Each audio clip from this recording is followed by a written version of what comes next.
की शुरुआत होती है मॉस्को शहर की एक होटल को दिखाने से, जहाँ पर एक लड़का ओलेग अपनी नई दोस्त के साथ बातें कर रहा था। अपनी तारीफ करते हुए बता रहा था कि मैं एक आर्मी ऑफिसर हूँ, मेरे पास बहुत पैसा है। ये सुनकर उसकी दोस्त काफी मुतासिर होती है। ये कुछ वक्त और साथ गुजारती है और जल्द शादी करने का फैसला करती है। फिर एक जगह एक प्लेन अभी उड़ान भरता ही है कि तभी अचानक उसका इंजन काम करना बंद कर देता है। सभी लाइट्स बंद हो गई थी, जिसके बाद प्लेन भी सीधा आके जमीन पर गिरता है। यहाँ पता चलता है कि न सिर्फ ये प्लेन बल्कि पूरी दुनिया के हालात अचानक खराब हो गए हैं। बिजली से चलने वाली चीजों ने काम करना बंद कर दिया है। सारी लाइट्स धीरे धीरे करके बंद हो जाती है और पूरी दुनिया ब्लैकआउट हो जाती है। मतलब लाइट ना होने से अंधेरा छा गया। लेकिन पूरी दुनिया में अभी भी कुछ जगह ऐसी थी जहाँ पर बिजली मौजूद थी, जिनमें एक मॉस्को शहर भी था। मॉस्को शहर में टीवी पर चल रही खबरों में बताया जाता है कि हमारा राब्ता पूरी दुनिया से कट गया है। किसी को भी कुछ पता नहीं चल रहा था कि शहर के बाहर के हालात कैसे हैं, और न ही बाहर वालों को पता था कि उनके शहर में अभी बिजली है। ओलेग भी खबर देख रहा था। उसे लगता है कि शायद ये टेररिस्ट दहशतगर्दों का हमला है। फिर अब जहाँ लाइट नहीं थी,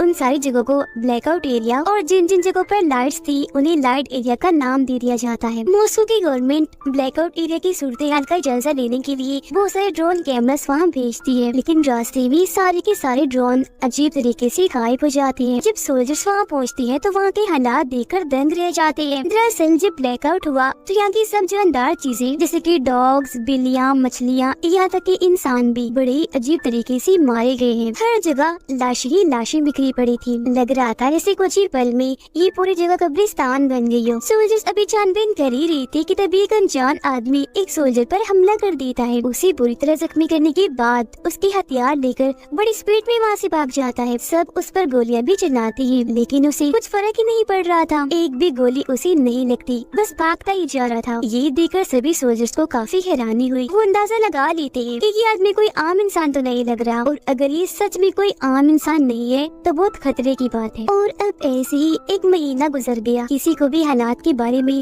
पता नहीं चला कि ऐसा कैसे हुआ। अब हम एक लड़के को देखते हैं जो ओलेग का दोस्त है। वो भी एक सोल्जर था, अपनी बूढ़ी माँ के साथ रहता था। उनकी हालत ठीक नहीं थी, पर जैसे उसे आर्मी का खत मिलता है वापस आने के लिए, दिल पर पत्थर रख के वो मिशन के लिए निकल जाता है। फिर सभी सोल्जर्स को इकट्ठा करके कैप्टन उन्हें बताती है कि ब्लैकआउट एरिया से हमें जो लाशें मिली थी उन सबको लैब में हमने टेस्ट करने के लिए भेजा था। रिपोर्ट के मुताबिक उन सब की मौत एक जहर की वजह से हुई, जो जहर उन्हें दिया नहीं गया था बल्कि उनके जिस्म ने खुद बनाया। ऐसा उन्होंने अपनी मर्जी से भी नहीं किया, बल्कि किसी अजीब चीज ने उनके जिस्मों को ऐसा करने पर मजबूर किया। और अब जैसे ही रात होती है, सोल्जर्स की टीम ब्लैकआउट एरिया में जाने के लिए निकलने लगती है। इनमें ओलेग भी शामिल था, जो देखता है कि मेरी नई दोस्त यानी जिसके साथ उसकी शादी होने वाली थी वो भी जा रही थी, क्योंकि वो एक डॉक्टर थी। वहाँ पहुंचकर ये लोग आपस में बात कर ही रही थी कि तभी इमरजेंसी अलार्म बजने लगता है। सारे सोल्जर्स जल्दी से अपनी अपनी पोजीशंस के मुताबिक जंगल की तरफ गन पॉइंट करके खड़े हो जाते हैं। कैप्टन उन्हें बताती है कि जंगल में से जानवर तेजी से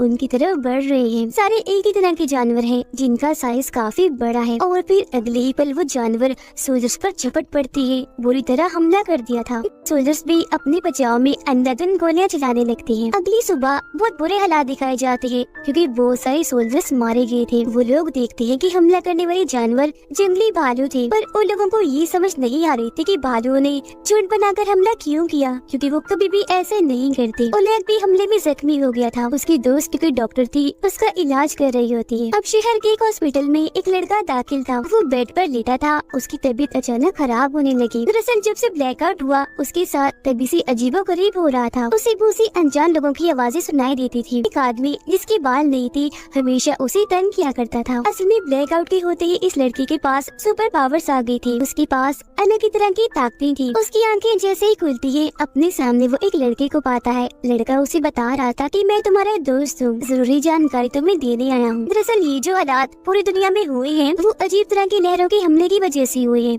ये 3 तरह की लहरें हैं। पहली लहर में सभी बिजली से चलने वाली चीजें खराब हुई, दूसरी लहर में सभी जानदार चीजों का खात्मा हुआ, और तीसरी लहर से तो सबसे ज्यादा तबाही होगी, क्योंकि इसमें ये खतरनाक लहरें यहाँ के लोगों को पपेट कठपुतलियाँ बनाकर इस्तेमाल करेगी, अपने कंट्रोल में करके अपने लोगों पर हमला करवाएगी। जिसका मतलब था कि ब्लैकआउट एरिया में अभी भी लोग जिंदा बचे थे। अब उस बीमार लड़के को उसकी कुछ समझ नहीं आई, उल्टा वो घबरा गया था। गार्ड को आवाज लगाता है ताकि वो इस लड़के को यहाँ से बाहर निकाले, लेकिन जब गार्ड अंदर आती है तो उन्हें वहाँ कोई भी दिखाई नहीं देता। था, क्योंकि वो तो अपने दिमाग में ही उससे बात कर रहा था। जिस्मानी तौर पर वो कमरे में मौजूद था ही नहीं।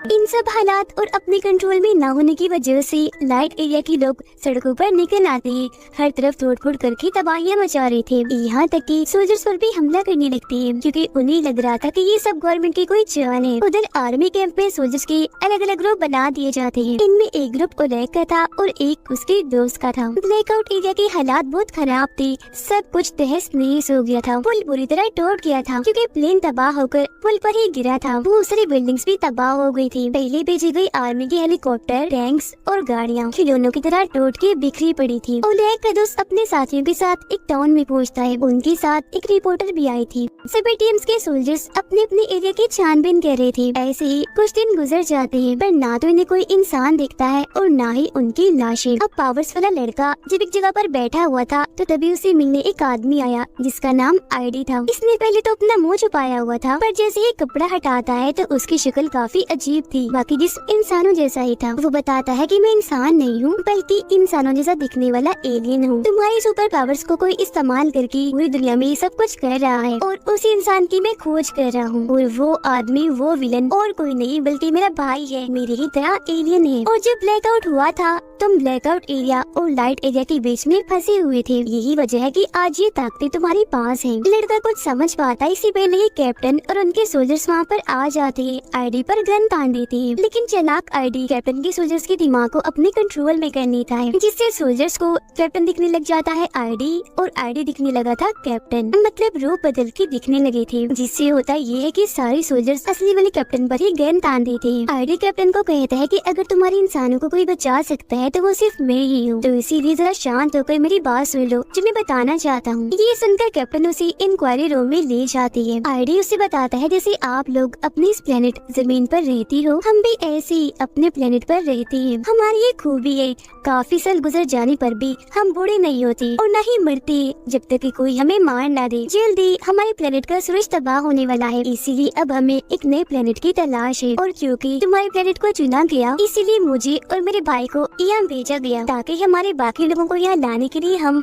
जमीन को अच्छे से तैयार कर दें। सबसे बड़ी बात, जमीन पर सभी पुरानी चीजें जैसे कि पिरामिड जैसी चीजें 2 लाख साल पहले हम एलियंस ने ही बनाई थी। और हाँ, मैं अच्छा हूँ, मेरा भाई बुरा है, वो आप सबको खत्म करना चाहता है, लेकिन मैं नहीं चाहता कि वो ऐसा करे, मैं उसे रोकना चाहता हूँ। अगले 48 घंटों में हमारी काफी बड़ी स्पेसशिप जमीन पर आने वाली है, और उससे पहले मेरा भाई ब्लैकआउट एरिया के इंसानों को पपेट यानी कठपुतली के तौर पर इस्तेमाल करेगा, तो मैं लोगों का खात्मा करने के लिए। यानी उस लड़के ने तीसरी लहर की जो बात बताई थी वो सच थी, और वो लहर आईडी का भाई ही बना रहा था। कैप्टन उसकी सारी बातें सुन तो लेती है, पर उसे यकीन नहीं होता। दूसरी तरफ ओलेग के दोस्त की टीम को अपने एरिया में एक जख्मी बच्चा दिखता है, जो बहुत ही अजीब बर्ताव कर रहा था, गुस्से वाला। ये लोग उसकी मदद करते हैं, सवाल जवाब करने लगते हैं जानकारी देने के लिए। लेकिन तभी बच्चा एक सोल्जर की गर्दन में चाकू घुसाकर बहुत बुरी तरह उसे मार डालता है, और हद से ज्यादा गुस्से में आकर कंट्रोल से बाहर हो गया था, जो देखकर ना चाहते हुए भी ओलेग के दोस्त को बच्चे को गोली से मारकर उड़ाना ही पड़ता है। ये देखकर रिपोर्टर काफी घबरा गई। अब जैसे ही रात होती है, ब्लैकआउट एरिया की वो सारे पपेट जो आईडी के भाई के इशारों पर नाच रही थी, सोल्जर्स की सभी टीम्स पर हमला कर देती हैं। सोल्जर्स भी अपने बचाव में उन पर अंधाधुंध गोलियां चलाते हैं। पपेट्स की तरफ से भी लगातार हमला हो रहा था, तो दोनों साइड से एक काफी बड़ी जंग छिड़ जाती है। ओलेग के दोस्त के बहुत सारे लोग मारे गए थे। मदद के लिए वो आर्मी कैंप की तरफ गन चलाता है। उसके अलावा सोल्जर्स के 2 और ग्रुप ने फ्लेयर गन चलाई, जो देखकर आर्मी कैंप वाले बेचारे परेशान हो जाते हैं कि अब हम किसकी मदद को जाएं। इस सारी सूरत हाल के बारे में जैसे कैप्टन को बताया जाता है, उसे यकीन हो जाता है कि आईडी सच बोल रहा है, क्योंकि उसकी बातें सच साबित हो रही थी। कैप्टन के पास और कोई रास्ता नहीं था, तो आईडी की मदद लेने के लिए वो राजी हो जाती है।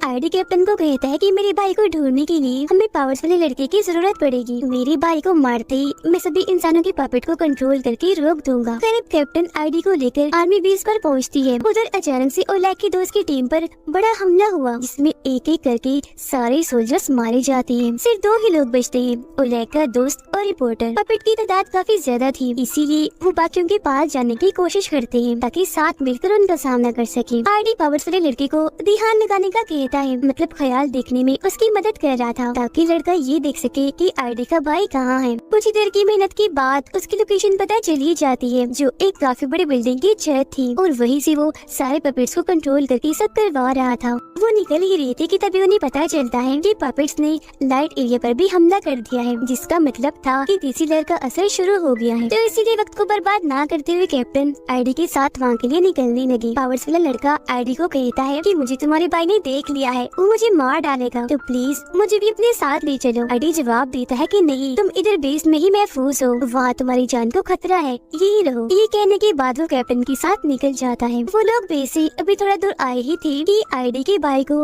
पावर्स वाले लड़के की लोकेशन पता चल जाती है, यानी कि इस वक्त वो आर्मी बेस में है। उसे मरवाने के लिए वो अपने बहुत सारे मिसाइल भेजता है। बेस के सोल्जर्स मिसाइल को रोकने की कोशिश करते तो हैं, पर कोई फायदा नहीं होता क्योंकि वो बहुत ही ज्यादा थी, और कैप्टन की आंखों के सामने ही उनकी पूरी आर्मी बेस तबाह हो जाती है। बदकिस्मती से सभी सोल्जर्स, पावर्स वाला लड़का सब मारे जाते हैं। ये देखकर कैप्टन को बहुत गुस्सा आया और दुख भी हुआ। वो आईडी पर गन तान देती है, कहती है कि तुम ये सब पहले से ही जानती थी, है ना? तो फिर उस लड़के को वहाँ छोड़कर ये घटिया हरकत क्यों की? आईडी कहता है कि सिर्फ हमें कुछ लोग ऐसे हैं जो बाकी इंसानियत को बचा सकते हैं, और वैसे भी मेरे भाई को पावर्स वाले लड़के की लोकेशन पता चल ही जानी थी, और अगर हम उसे साथ रखते तो अब तक हम भी मारे गए होते। इसीलिए मजबूरन मुझे ये कदम उठाना पड़ा। अगली सुबह ओलेग को अपना दोस्त और रिपोर्टर मिल जाते हैं। एक दूसरे को जिंदा पाकर दोनों बहुत खुश थे, गले मिलते हैं। बाद में कैप्टन भी अपने सोल्जर्स के साथ यहाँ उनके साथ शामिल हो गई, और अब वक्त को बर्बाद ना करते हुए ये सभी उस बिल्डिंग के लिए निकल जाते हैं जहाँ पर आईडी का भाई सब पपेट्स को कंट्रोल कर रहा था। लेकिन रास्ते में वो पपेट्स इनका रास्ता रोकने की कोशिश करते हैं। सोल्जर्स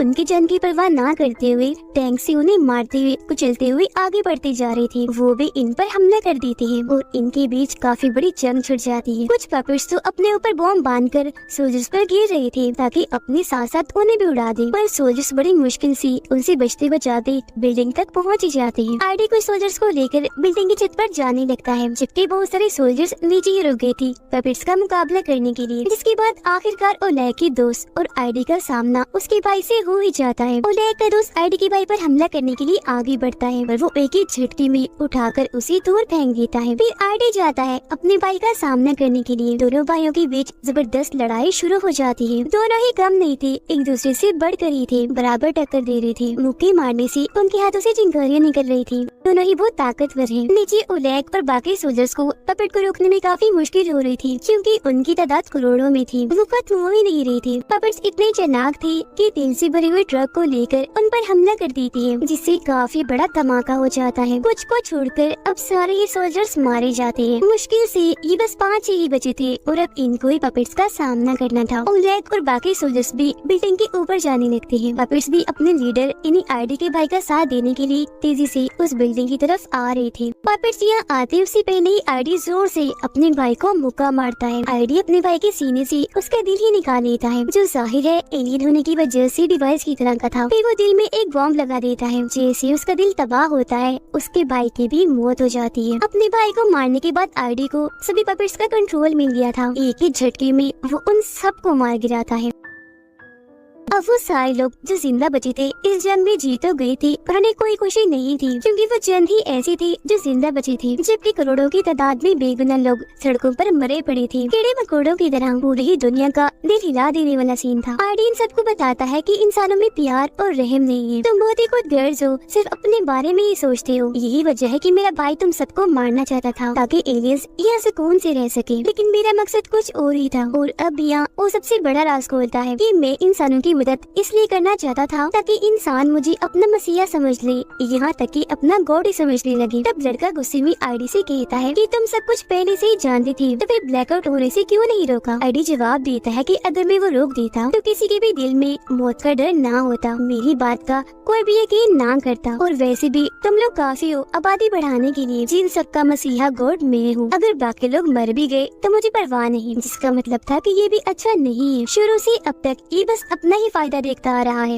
ये सुनकर सब लोगों को बहुत गुस्सा आने लगा। ओलेग की दोस्त तो उस पर गन ही तान देती है। तब ओलेग का दूसरे दोस्त उसे ये कहते हुए मना कर देता है कि गन नीचे करो, इसके जैसी लाखों आ रही है, इसे मारोगी तो उन बाकियों को कैसे रोकोगी, इसका जिंदा रहना बहुत जरूरी है। वो बात कर ही रही थी कि तभी लड़का चाकू से आईडी पर हमला कर देता है, लेकिन आईडी को ये बात पता चल गई थी। उसने लड़के के दिमाग को कंट्रोल नहीं किया, जिससे उसने आईडी की बजाय कैप्टन को चाकू मार दिया और इस तरह से वो भी मारी गई, क्योंकि यहाँ भी उसने अपना रूप बदलने वाला जादू किया था। ओलेग को काफी गुस्सा आ गया। वो आईडी को मारने के लिए जैसे आगे बढ़ता है, उसका दोस्त ऐसा करने से मना कर देता है। दोनों की बहस हो गई, जो बढ़ती बढ़ती लड़ाई तक चली जाती है। ओलेग का दोस्त उसे मार ही देता कि रिपोर्टर गन लेकर ओलेग के दोस्त पर चिल्लाकर उसे जख्मी कर देती है। अब ओलेग का दिमाग खराब करने के लिए आईडी उसके डर के कई रूपों में बढ़ जाता है, पर लड़का जानता था कि आईडी का असली रूप कौन सा है। उसकी असली रूप को लेकर वो बिल्डिंग से कूद जाता है और इस तरह से उसके साथ साथ आईडी की भी मौत हो जाती है। और अब ये 4 लोग ही जिंदा बचे थे जो आने वाले एलियंस का मुकाबला करेंगे। कुछ ही देर में एलियन की स्पेसशिप यहाँ आ जाती है, जो बहुत ही बड़ी थी। शिप का दरवाजा खुलता है पर अंदर से कोई नहीं आता, तो अब ये लोग भी अंदर चले जाते हैं। अंदर जाने पर इन एलियंस की लाखों चेम्बर्स दिखते हैं, जिनमें सभी एलियंस सो रहे थे। और तभी अचानक सभी चेम्बर्स में लाइट जलने लगी और अजीब तरह का लिक्विड हिलने लगता है, जिससे एलियंस